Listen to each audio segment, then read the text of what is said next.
Hello everyone. Today we are going to start the lecture 2 on the topic of British settlement at Madras 1639 to 1726. Okay and हमने last video में discuss किया था east establishment of east India company. अगर आपने हमारा first lecture नहीं देखा है तो आप वहीं से स्टार्ट कीजिए देखना। ठीक है, अभी हम इतने आगे नहीं पहुंचे हैं। आप हमें अभी इस शुरू कर दीजिए हमारे फर्स्ट लेक्चर से देखना। ठीक है, इससे आपको इंडियन लीगल हिस्ट्री का सभी मतलब कि जितने भी कॉन्सेप्ट है इसमें वो सभी आपको अच्छे से क्लियर हो जाएंगे। ठीक है, तो चलिए शुरू करते हैं। आज का हमारा टॉपिक होगा British settlement at Madras 1639 to 1726। तो सबसे पहले हम इसके बैकग्राउंड को देखेंगे। इसका बैकग्राउंड क्या कहता है। East India company had a factory of Masulipatnam which was merely an agency working under chief factory of सूरत। मद्रास के एक विलेज था जिसका नाम था मसूलीपट्टनम। ठीक है, वहां पर ईस्ट इंडिया कंपनी ने अपनी फैक्ट्री स्टैब्लिश की थी, लेकिन वो सिर्फ एक एजेंसी के रूप में, मतलब वो एजेंट थी एक किस्म से। वो किसकी मतलब कि किसके अंडर में थी, वो थी जो सूरत फैक्ट्री थी जो सबसे पहले स्टैब्लिश की गई थी east by the east India company. वो सूरत में की गई थी। सूरत मतलब कि वो चीफ है उसका, मतलब कि सूरत के अंडर में काम करती है मसूलीपट्टनम की जो फैक्ट्री है। क्लियर हो गया आपको। इसके बारे में मैंने आपको फर्स्ट लेक्चर में आपको बताया भी था। मतलब कि ईस्ट इंडिया कंपनी ने सबसे पहले अपनी फैक्ट्री कहाँ पर ओपन करी थी, वो करी थी सूरत में। ठीक है, और ये हमारा चीफ है। ठीक है, और ये हमारी एजेंट होगी, एजेंसी है इसके एक किस्म से मसूलीपट्टनम में जो फैक्ट्री है। क्लियर हो गया। और 1639 one of the member of Masulipatnam Francis Day took permission from local Hindu chief to construct a factory named Fort Saint George. 1639 में जो मसूलीपट्टनम में एक मेंबर है, मतलब कि एक मेंबर का नाम था फ्रांसिस डे, उसने परमिशन ली थी। किनसे ली थी? चीफ हिंदू, मतलब कि वहां पर जो उनका मुखिया था हिंदू का, लोकल में था, जो विलेज में ही था, मतलब कि तो उनसे उन्होंने फ्रांसिस डे ने परमिशन ली थी फैक्ट्री कंस्ट्रक्ट करने के लिए। कहां पर? मसूलीपट्टनम में। ठीक है, और उसका नाम था फैक्ट्री का फोर्ट सेंट जॉर्ज। ये आप ध्यान रखना। एक फोर्ट सेंट विलियम भी है, वो हम कलकत्ता वाले सेटलमेंट में देखेंगे। ठीक है, अभी तो ये सेंट जॉर्ज है, ये कहां पर थी? ये थी मसूलीपट्टनम में। ठीक है, ये आप ध्यान रखना। फ्रांसिस डे ने परमिशन ली थी लोकल हिंदू चीफ से कंस्ट्रक्ट करने के लिए फैक्ट्री। ठीक है, the English man use to live inside the fort which was called White Town. जो फोर्ट था, फोर्ट सेंट जॉर्ज थे, जॉर्ज जो हमारी फैक्ट्री थी उसके अंदर जो रहते थे वो इंग्लिश मैन थे, और उनको कहा जाता था व्हाइट टाउन। जो उसमें रहते थे उसको व्हाइट टाउन कहा जाता था। ठीक है, और जो बाहर रहते थे उनको ब्लैक टाउन कहा था, जो विलेज में रहते थे, विलेज के एरिया में रहते थे। The local native of village use to live outside the town known as Black Town. ठीक है, उसको ब्लैक टाउन कहा जाता है जो विलेज में रहते थे, बाहर जो आउटसाइड रहते थे। किससे? फोर्ट सेंट जॉर्ज फैक्ट्री से। ठीक है, in course of time the entire territory comprising White Town and Black Town developed into the city of Madras. जैसे जैसे टाइम बीतता गया वैसे वैसे ब्लैक टाउन और व्हाइट टाउन में समीपता आती गई थी, मतलब कि उन दोनों में डेवलपमेंट हुआ था। आगे चलकर वो दोनों मतलब कि एक दूसरे से मिल गए थे। ठीक है, उसमें ना तो फिर ब्लैक टाउन रह गया था ना व्हाइट टाउन रह गया था। ठीक है, into the city of Madras. Okay, अब देखते हैं हम इसके आगे। Administration of justice in Madras. अब हम इसके एडमिनिस्ट्रेशन को देखते हैं। मद्रास के जस्टिस मतलब कि administration of justice in Madras. ठीक है, इसके बारे में देखते हैं। और इसके इसके तीन फेस होंगे। ठीक है, फर्स्ट फेस होगा, सेकंड फेस होगा, थर्ड फेस होगा। सभी तीन फेस में हम सीरीज वाइज देखेंगे। ठीक है, तो सबसे पहले हम फर्स्ट फेस को देखते हैं। फर्स्ट फेस कहता है 1639 टू 1665 तक। ठीक है, इसके बीच में जो भी इसमें चेंजेस हुए और जो भी इसमें स्टैब्लिश हुए उसके बारे में हम डिस्कस करेंगे फर्स्ट फेस में। In the first phase of judicial administration in Madras, justice was its beginning stage. ये मतलब कि शुरुआत की स्टेज थी मद्रास की, जो जुडिशल एडमिनिस्ट्रेशन इस्टेब्लिश की गई थी, कहां पर, मद्रास में। Until 1665, Madras was merely an agency he managed by agent with the help of a small council who used to conduct the affairs of the factories. 1665 तक जो मद्रास में जो फैक्ट्री थी, वो वहां पर जो एजेंसी थी एक किस्म से, ठीक है। उसका चीफ मैंने आपको बता दिया कहाँ पे है, जो सूरत में जो फैक्ट्री है वो उसका चीफ है, ये इसके अंडर में काम करती है एजेंसी, ठीक है। तो ये जो इसको मैनेज करती थी, कौन करती थी, एक तो एजेंट था इसमें और एक स्मॉल काउंसिल थी इसमें, ठीक है, जो हेल्प करते थे इसको कंडक्ट करने में, मतलब कि इसको कंट्रोल करते थे, ठीक है। और इसके जितने भी फैक्ट्रीज के अफेयर्स ऑफ कंडक्ट थे, ठीक है, उनको अच्छे से देखते थे। और in White Town the agent and his council decided both civil and criminal cases in complicated case reference was made to company and authorities in England. जो मैंने आपको बताया था अभी, व्हाइट टाउन और ब्लैक टाउन, व्हाइट टाउन था जो, उसमें एजेंट, ठीक है, और जो काउंसिल बनाई गई थी वो, मतलब कि जो भी इनमें डिस्प्यूट होते थे व्हाइट टाउन के अंदर, ठीक है, जो फोर्ट सेंट जॉर्ज के अंदर रहते थे उनको व्हाइट टाउन कहा जाता था ना। तो फिर उनमें जो भी डिस्प्यूट होते थे तो उन्हें एजेंट और काउंसिल जो बनाई गई थी उनके द्वारा सिविल और क्रिमिनल केसेस को डिसाइड किया जाता था, ठीक है। और जो कॉम्प्लिकेटेड केसेस होते थे ना, उनको कहाँ पर, उनको जो अथॉरिटीज थी कंपनी की, वो जो इंग्लैंड में थी, उनको उनके पास रेफरेंस में भेज दिया जाता था, ठीक है, जो भी कॉम्प्लिकेटेड केसेस होते थे, ठीक है, वो उनको हैंडल करती थी, कौन करती थी, जो कंपनी की अथॉरिटीज थी इंग्लैंड में, ठीक है। क्लियर हो गया। तो चलिए आगे। और ब्लैक टाउन, ये इसमें ही आता है फर्स्ट फेज में। इन ब्लैक टाउन, ब्लैक टाउन मैंने भी बताया था थोड़ी पहले, क्या था, जो फोर्ट सेंट जॉर्ज से बाहर रहते थे, जो विलेज में रहते थे, ठीक है, विलेज के एरिया में रहते थे, तो उनको ब्लैक टाउन कहा जाता था। और इसे इसके जो, एक बार पढ़ते हैं इसकी लाइन को, the Choultry Court decided the cases of natives residing in Madras Patnam. जो चौल्ट्री कोर्ट, यहाँ पर चौल्ट्री कोर्ट बोलेंगे इसको, इसको स्टैब्लिश की गई थी, किस लिए, ताकि जो ब्लैक टाउन में लोग रहते थे उनको, उनके जो डिस्प्यूट थे उनको देखे, ठीक है, उनको डिसाइड करे। ओके, वो मद्रासपट्टनम में रहते थे जो भी ब्लैक टाउन के जितने भी पीपल्स थे। Chowdhury Court. This court was headed by a native village headman known as Adigar. अडीगार बोलेंगे इसको, ठीक है। इसमें जो हेडमैन था जिस कोर्ट में, जो हेड करता था, जो इस जो नेटिव विलेज से था, उसको हम एडिगार कहेंगे, जो चौल्ट्री कोर्ट में हेड था, ठीक है।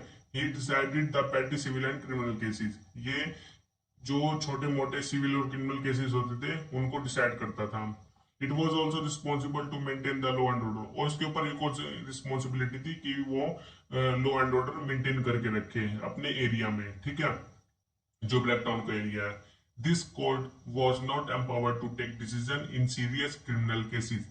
इस कोर्ट को लेकिन जो सीरियस मैटर के केसेस थे, क्रिमिनल केसेस थे, उनको उनके ऊपर कोई डिसीजन नहीं दे सकती थी ये चौल्ट्री कोर्ट, ठीक है। He had to refer to the native raja executing punishment.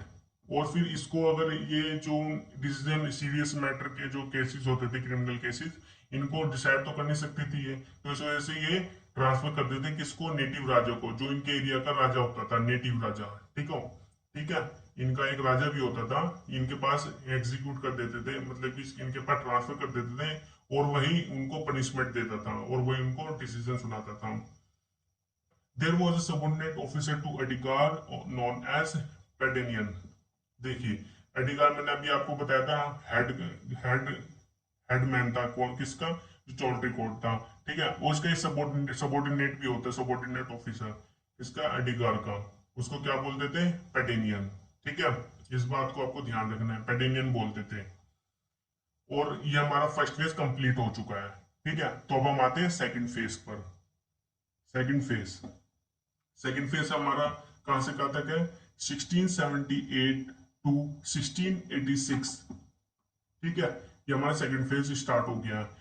In 1678 Streynsham Master became the governor of Madras. 1678 में स्ट्रेनसम मास्टर को गवर्नर बना दिया गया था मद्रास का।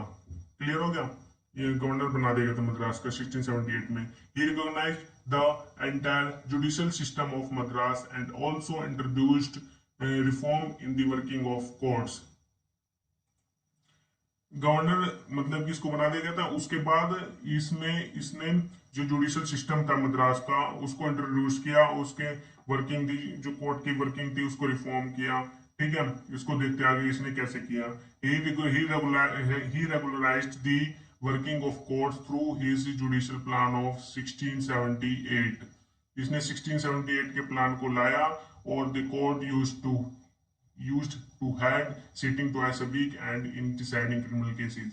ठीक है, took the help of jury 12 members। इसने जो भी क्रिमिनल केसेस होते थे उसकी मतलब कि उनको डिसाइड किया जाता था हफ्ते में 2 बार। ठीक है, और इसकी हेल्प कौन करता था? जूरी। जूरी में जितने कितने मेंबर थे उसके थे 12 मेंबर्स। ठीक है, ये जूरी होती थी, इसकी हेल्प करती थी। ठीक है, क्रिमिनल केसेस में डिसाइड करने के लिए। Now this court was designated as High Court of Judicature. अब इसको डेजिग्नेट कर दिया गया था किसके नाम से? हाई कोर्ट ऑफ जुडिकेचर, इस कोर्ट को। ठीक है, जो भी हम कर रहे हैं। In Choultry Court the Adigar were replaced by English servants of company. जो चौल्ट्री कोर्ट थी, मैंने अभी फर्स्ट फेज में मैंने आपको बताया था एडिगार को चेंज करके रिप्लेस कर दिया है इसमें सेकंड फेज में। उसकी जो किसके द्वारा किया गया है? इंग्लिश सर्वेंट्स ऑफ कंपनी के द्वारा। ठीक है, जो इंग्लिश सर्वेंट्स होते हैं कंपनी के उनके द्वारा एडिगार को रिप्लेस कर दिया गया और उसको रिप्लेस करके और फिर दूसरे जो अपॉइंट किए गए थे उनको किस नाम से जाना जाता था? They were also they were known as pay master, mint masters and custom masters. ठीक है, इन 3 नामों से जाना जाने लगा। They could decide the cases of up to 50 pagodas. लेकिन ये जो केसेस थे डिसाइड करने के लिए ये 50 पैगोडास तक ही ये डिसीजन दे सकते थे, इससे ऊपर तक नहीं दे सकते थे। ठीक है, इसके अंडर में। तो जल्दी आप जो तो हम आते हैं थर्ड फेज में। थर्ड फेज का हमारा कहां से कहा था? 1686 टू 1726, ये हमारा थर्ड फेज है। The main features of this phase of judicial administration was established of Admiralty Court in Madras in 1686। इसमें बताया गया है कि इसमें मेन फीचर बताएंगे कि एडमिरल्टी कोर्ट को मद्रास में 1686 में एडमिनिस्ट्रेट किया गया था। जुडिशियल एडमिनिस्ट्रेशन इसमें स्टैब्लिश की गई थी। ठीक है, एडमिरल्टी कोर्ट थी है जो इसको स्टैब्लिश किया गया था 1686 में। ठीक है, अब हम देखते हैं एडमिरल्टी कोर्ट की फीचर्स। इसके फीचर्स को देखते हैं। This court was established for the first time in Madras 1686। इस कोर्ट को सबसे पहले स्टैब्लिश किया गया था 1686 में। द फर्स्ट एडवोकेट जज of this court was John Biggs. इसके जो पहले जज थे, एडवोकेट जज थे, उनका नाम था John Biggs. But he died in 1689। ये अपॉइंट कब हुए थे? 1686 में, लेकिन 3 साल बाद इनकी डेथ हो गई।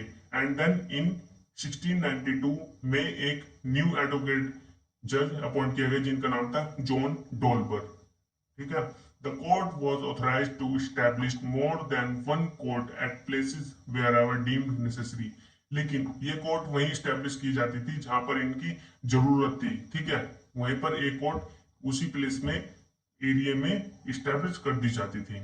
Each court was to consist of legal expert and 2 Indian merchants to help the judge in explaining local usages and laws of native। हर जितने भी एडमिरल्टी कोर्ट थी, ठीक है, अपने अपने एरिया में, इनमें एक तो लीगल एक्सपर्ट होता था। ठीक है, लीगल एक्सपर्ट जो लीगली अपना काम करते थे उनको वो एक्सपर्ट थे उसमें। ठीक है, और 2 इंडियन मर्चेंट्स होते थे जो जज की हेल्प करते थे। किस लिए? लॉ ऑफ नेटिव्स और लॉ ऑफ लोकल यूसेजेस के लिए, जो उन वही जानते थे, मतलब कि अपने एरिया के बारे में वही जानते थे और वहीं से वो अपॉइंट होते थे, क्योंकि उनको वहां के बारे में जो पीपल्स है उनके बारे में उनको पता होता था, जो जिनको लॉ ऑफ नेटिव्स कहते हैं उनके बारे में पता होता है उनको। ठीक है, वो 2 इंडियन से मर्चेंट्स होते हैं जो जज की हेल्प करते हैं। This court could determine mercantile as well as maritime cases.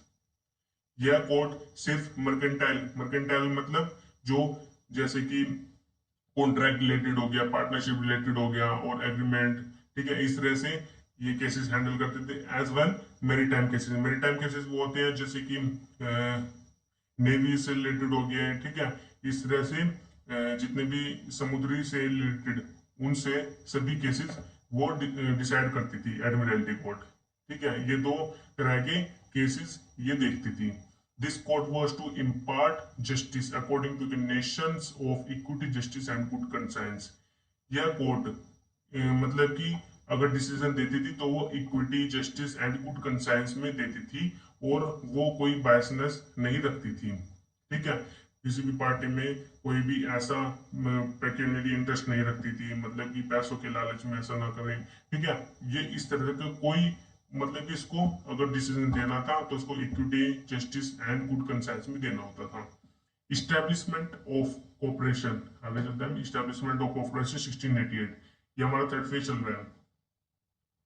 1686 to 1726, ये देखिए यहाँ पर इस्टेब्लिश कोऑपरेशन 1688, ठीक है, इसके बीच में आ रहा थर्ड फेज में, तो ये स्टैब्लिश की गई थी, ठीक है। इसमें कौन कौन से मेंबर थे? एक तो एक मेयर था इसमें, और 9 एल्डर मैन थे, और जो 9 एल्डर मैन थे उनमें 7 प्योर इंग्लिश मैन थे एंड 2 एनी नेशनैलिटी, जो एरिया से चुने जाते थे, जो 2 नेशनैलिटी होती थी। और जो इंग्लिश मैन थे वो तो पता है कहाँ से हुए हुए होंगे, वो ब्रिटिश इंडिया कंपनी से होंगे या फिर इंग्लैंड से, ठीक है। मेयर कोर्ट, जो मेयर कोर्ट थी वो 1726 में स्टैब्लिश की गई थी, ठीक है, ठीक है। उसका कोरम था, इसके कोरम के मेंबर होते थे, 1 मेयर होता था और 2 एल्डर्स मैन होते थे। इसको 17 जो मेयर कोर्ट है, इसको हम आगे आने वाली वीडियोस में इसको हम अच्छे से डिस्कस करने वाले हैं। ये बहुत ही बड़ा टॉपिक होगा हमारा मेयर कोर्ट का, इसको हम अच्छे से डिस्कस करेंगे।